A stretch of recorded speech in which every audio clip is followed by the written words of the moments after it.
So my name is Miha. I'm really happy to be here. And some of you are well aware of the problems that we have in pharmaceutical production. Some of you maybe a bit less, but problems that we have always show as end quality in our products that we make. And I think we can very well guess what kind of problems, or let's say, or the reasons for those problems in pharmaceutical production. For example, we know machines are not perfect. Also, we humans that operate the machines, we make mistakes. Recipes are not optimized all the time, or at all opportunities. And materials that we use behave differently in the summer and in the winter. So obviously, pharmaceutical production, which is made of different steps, and each step being imperfect, cannot result in perfect end product. Now, but pharmaceutical production, our pharma industry in general, is managing this risk quite well. So that's why after every step in pharma production, we have a quality check. And if this quality check gives us a green light, this semi-half product is good enough, we can send it to the next process. And at the end, what we hope is to get a product which meets our quality criteria, which we can then maybe pack and sell. Now, in Sensum, we make inspection machines, and we know what comes out at the end. We get to meet all those cumulative problems at the end of the line. And today, what I will try to speak a bit about is what kind of problems are there, since we recently investigated and tried to get also reasons and origins of those problems for all those defects. So I will focus a bit on tablets, what kind of defects we have for tablets, also a bit about for capsules, what can we find on the capsules. And then I will show one AQL, acceptance quality level, for visual inspection. And at the end, only at the end, we will speak a bit about what inspection in general can bring to our pharmaceutical production. But before we start to discuss defects and tablets, I would like to make a short introduction of Sensum, since we have not been here. It's our first time in Turkey.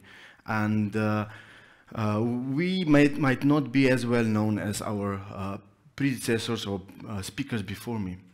So Sensum is a privately owned company. We are located in Ljubljana, in capital of Slovenia, and we are 70 people altogether. 20 people just in R&D to develop new technologies all the time. Now, I joined the company in 2008, almost 14 years ago. And only 1 year later, we made the first international sale. Today, we have 4 big markets. We are in North America, we are in Europe. 1/3 of our machinery is in India. I'm not sure if you're aware, but India is the world's biggest manufacturer of generic products.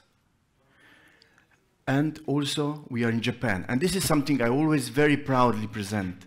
As in Japan, what they think about product is, if it's not perfect on the outside, it's very likely not perfect also in the inside. So they put a lot of effort and a lot of emphasis to really have perfect product. So inspection technology in general started in Japan. So this is, let's say, where the hub of technology started.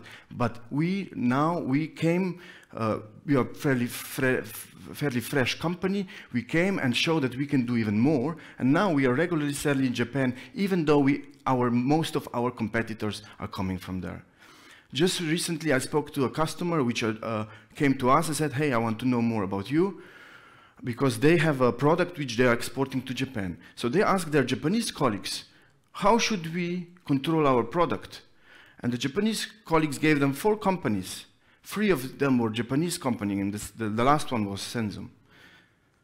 Now today we are present in all bigger names you can think of. Novartis, Pfizer, Lilly, Perrigo, Teva, Merck, Boehringer Ingelheim, Servier, Patheon, Catalin, you name it. We have our machines there for inspection of a tablet, capsules, or softgels. All right, so this is enough about a bit Sensum. Now I'd like to give a bit more about defects that we meet in production. So when we were investigating those defects, we kind of classified the defects in two classes. One was formulation-related causes, and the other one was process-related causes.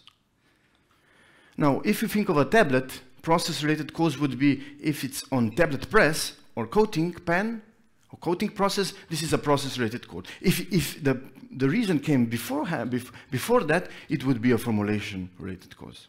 And let's have an example. So here we have a tablet with a black dot. They're very, very common.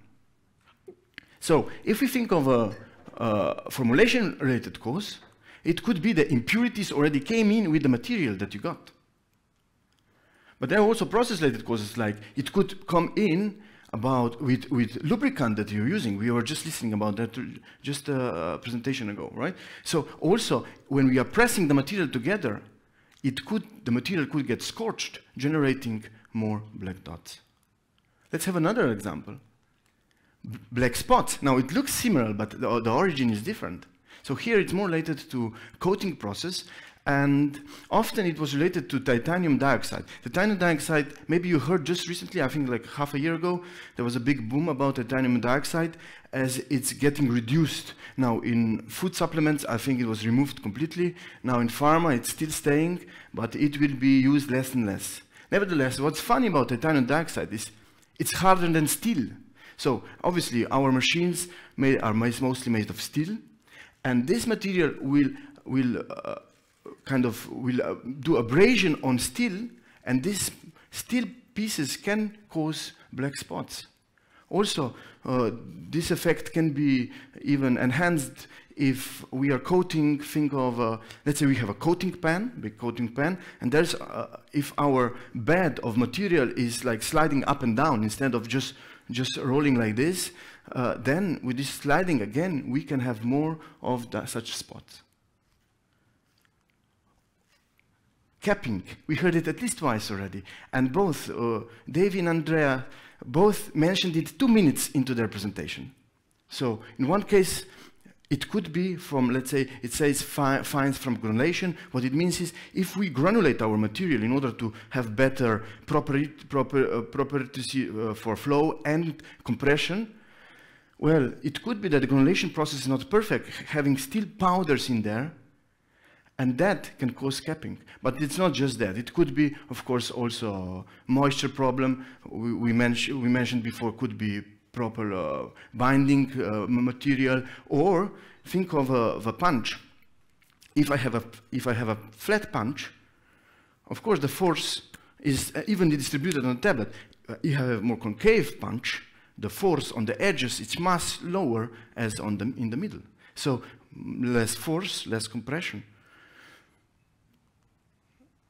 This one, picking defect, is kind of similar. I will just mention one thing here. Is what I found interesting is that sometimes already by design we make our lives difficult, right? So if we have a punch which has a letter A in there, and we want to engrave letter A in our tablets, think this is letter A and there's a line here, right? So this triangle here is very prone to picking. So since we really wanted to have that letter A on the tablet, we made our task more difficult for tablet press compression. Or sticking, not the best example since it's a kind of Tergé sugar-coated tablet, but sticking is caused more in coating process. Obviously, if we have a flat tablet, imagine flat tablets can go together like this. The bigger area that sticks together, the more likely it will stick together. And then, of course, later on it can get separated. We get all kind of rough surfaces and all kind of rough problems. Coating is not applied where it should be applied and so on. But sticking can be caused by many reasons. So again, it's not just the tablet design. It could be we have too high spray rate, so the material we apply on the tablet doesn't dry fast enough. Or if we have too low temperature, again, drying is not fast enough. Now, on the other hand, you don't want to have too much temperature, as you don't want the droplets to dry before they hit on the tablets.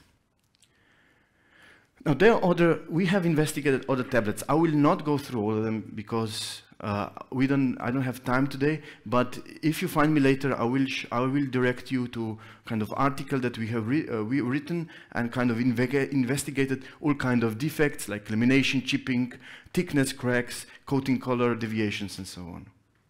Now, the second one I wanted to show was more of one of capsules. Now, capsules have different problems. Now, capsules, we have to think about two processes: how the capsules are made on top and how capsules are filled. Now, capsules are made by, you take a pin, you put it into gelatin, you take it out, you spin it just to evenly distribute the material on the pin, you dry it, take it off, cut, and you have half of the capsule. Now, how we fill the capsules, we get those capsules in pre-lock position, you open, fill, and then you close, and the closing part usually is the fun part. And now, if first I have a look at the black dot again. Now, black dot, I'm mentioning one more time, is just because black dots usually are not so much from impurities in gelatin, can be, but in this case, what we often see is more likely capsules are often printed. So let's say print residual could be origin of black dots. Now, a bit more unique defect for capsules is kind of star end. This is related to how capsules are made. So when we dip the pin into the gelatin, take it out, and if too much material stays on the pin, we can have something like this. And this could be reason to viscosity problems or similar. Now, this one, telescoped, is more on the filling part. Right? So when we are putting together, for some reason, the cap has cut through the body and has made this kind of defect. This could be the reasoning for misalignment of the machine, might be set up wrongly, or you just have a machine which needs to be replaced. On the other hand, it's not just that. It could be that we are overfilling our body, cap of the body, and you know, if we fill a container, it's a bit of material is a bit can be stretched a bit, so it gets a bit bigger, and then it's harder to put on the cap precisely. Or it could be also a problem from the empty capsules that you are getting. If they are more low quality, have bigger variation in diameter, we then have more problems when closing. And this kind of defects can show up. Or cracking is again a bit different problem. Not sure if when you hold the capsule the last time, but if you squeeze a capsule a bit, it's kind of elastic. It will pop out back. If you squeeze it really hard, it stays in there, but then you can squeeze it from another orientation and it will pop out. Now, if it's cracking like this could mean we have a problem, or maybe with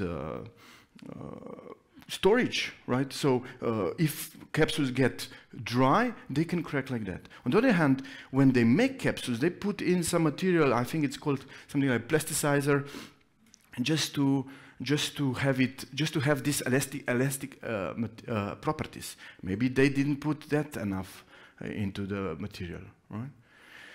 So another and last from the capsule part is very common on capsules. We also see defects on the very tip of a capsule, on bottom or top.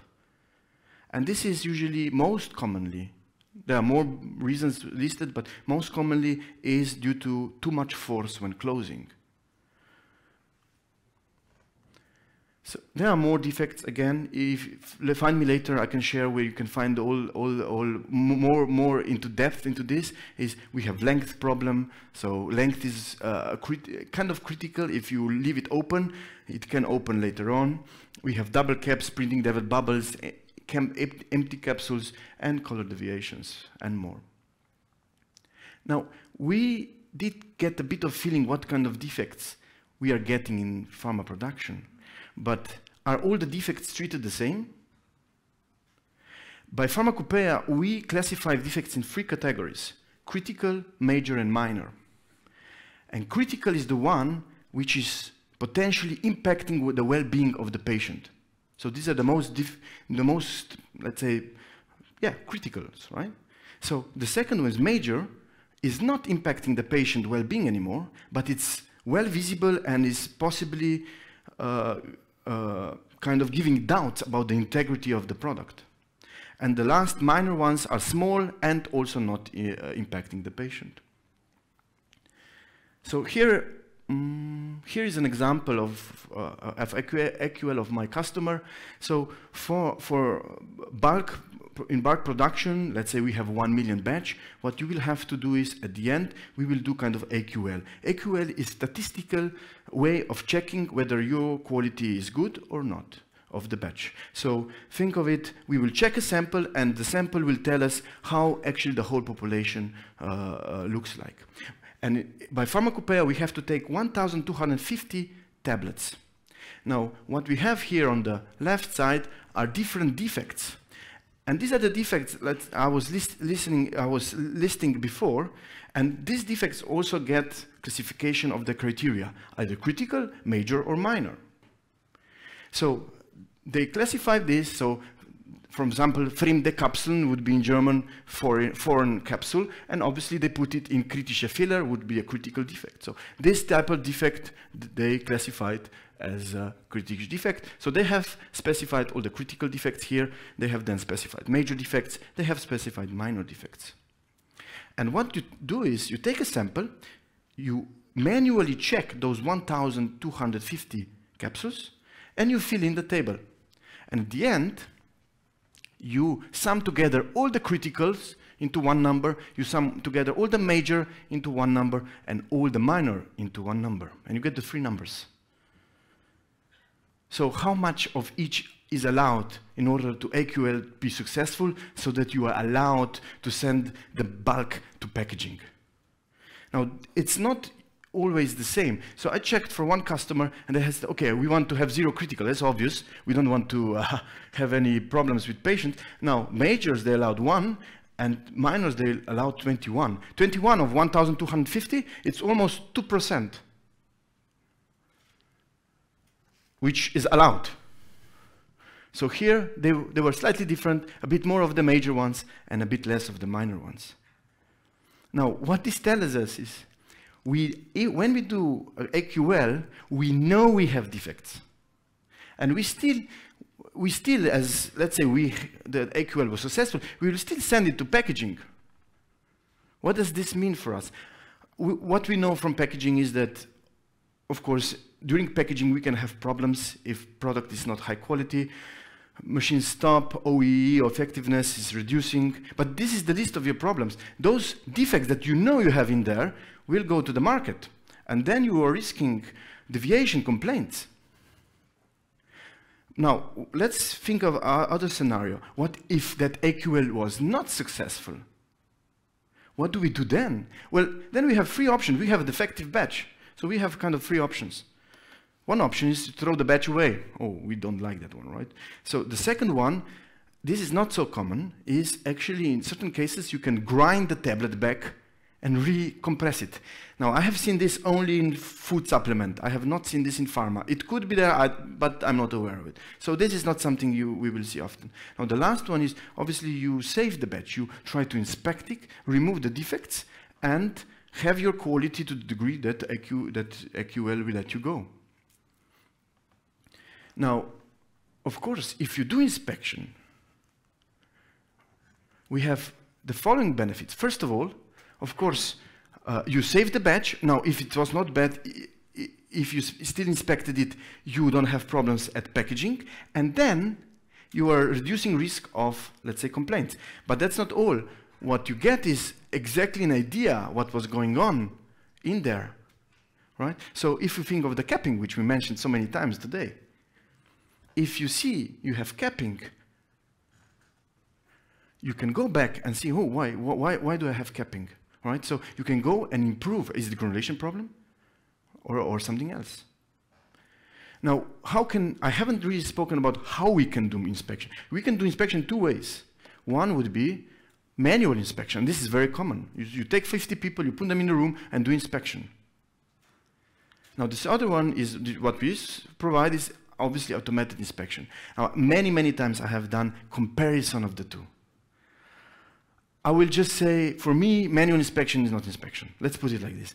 I have done some comparison, and every time it was so obvious that while we can see really small things, but if this is my tablet, and I'm given 10 seconds to check it, I go out on the sun, I will find every small detail on it. Now, in reality, how these people have to work is they have to check 10 products per second. Try to check 10 products per second in 8 hours, for 8 hours. What they see is just foreign products, like if it's really half broken, different color, so really just huge stuff. But capping, lamination, sticking, things like that, it goes past them. What machines do is they will really, in that small fraction of time that is given to the machines, will check a tablet from all sides, and not just that. We'll check with different technologies. Like on the right side, there's a tablet, it kind of looks funny, but this is how operator would see a tablet. And also a machine sees it like this. This is the fuse light. This is what we have here in the room, right? So we see the colors, you see me, I see you, and this is how we see a tablet. And operator sees it and machine sees it. And if there was a big black spot here, or even a small one, we could see that easily. But what operator doesn't see, this is the same tablet, and just under different conditions and technology. You see no colors anymore, but suddenly you see a big crater in the middle. Right? So with technologies, we can really address all the defects, not just certain ones. And when I was speaking about critical, major, and minor defects, you know, they are not critical are the biggest, minor are in the middle, and major in the middle, and minor are the smallest. Think of on a capsule, I have a hole. A hole means powder can go out. And if powder goes out, this is a critical defect, or at least major if nothing else. And can be very small and very hard to detect, even sometimes from machines, because it can be so small. And people just don't see that at all. So when it comes to what you detect, of course, machinery is way above people. Now, of course, also machineries are not the same. What's the time? All right, I have a few minutes. So machineries are not the same. When we are looking at inspection systems, it's always a big casino, I call it. Because inspection systems, or machines like this, if you look at our machine and then you go to somebody else, you will see they're completely different. They look different, they work different. Here we have kind of more a vacuum system. Somebody else is using a conveyor belt system. Somebody is using laser technology, somebody is not using laser technology. You have no clue what to compare to what. So here, inspection systems are very difficult to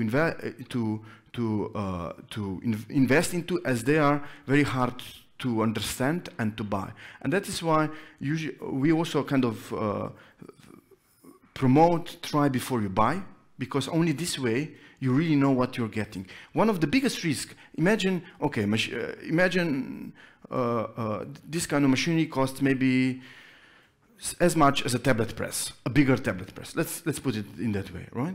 So, but what's the risk? Many times we think of, oh, right, I have this machine, now everything, I will find all the defects, and I'm happy. Well, don't forget, these machines at the end also made rejection. So how well do you really make your machines in a way that it doesn't throw also the good products away because of measurement uncertainty? And this is where good machines shine from the bad ones. You have to find the defects, and not just that, you don't want to throw the good ones out. This is the important you have to keep in mind, because this will be the majority of your costs if you invest in this. Not the first purchase price you do, but what you throw out and shouldn't have. Because those percentages can be high, extremely high, with competitors, of course. Now if the spine is the one that elevates us to be global, this is the machine that is in all the companies I listed before. And it's the only machine that can do tablets, capsules, and soft gels. And it's the fastest and also the easiest to use from operator point of view. There are no, if I have tablets, I can be on capsules in a matter of 5 minutes. So it's made in a kind of plug and play way, because what we wanted to achieve is, if you give operator all the tools to set everything, all cameras, all small details, you are risking that the quality you will produce with this machine is defined by skill of your operator. We wanted to remove the operator from the process, so everything is done kind of plug and play. He cannot make it in a wrong way. He cannot set the machine a wrong way in order to really get the quality properly done. So this is the machine, let's say, that elevated us globally, and just recently, this is, let's say, a machine which is super popular in India, especially because they mostly fill into bottles, as they produce for US a lot. But it's a bottle filler. It's the only machine on the market which is inspecting, sorting out the defects, then counting and filling in the bottles all in one. And we are obviously filling only the good products in there. Into the bottles. What is different to conventional electronic counters is that on electronic counters is kind of a vibrator plate on top, and there are optical cells to count. On the top of the vibrator plate you can put a camera. This is only one-side inspection. So this one-side inspection might see a broken tablet, but the broken tablet will still go into the bottle.